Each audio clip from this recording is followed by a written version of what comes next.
Well, how about that? Nice job, jazz band. This is my fourth year being here at Kaz, and I'm just delighted to be here again to share this experience with the students and share it with you, share it with my whole family, which is just a really, really special thing. I would like to acknowledge two solos that we heard from Sydney on the trumpet. Let's hear it for Sydney. And also for Miss Grace on the alto saxophone. Let's hear it for Grace.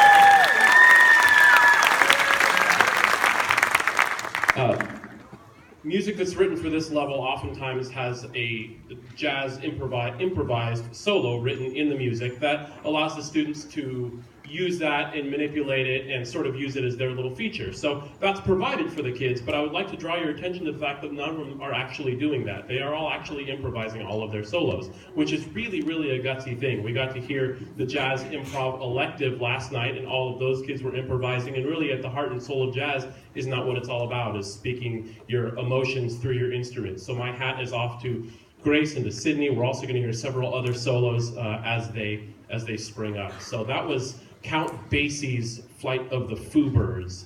We hope that you enjoyed it. We're going to move into a little Latin jazz now, a couple of Latin numbers. This is entitled El Baile.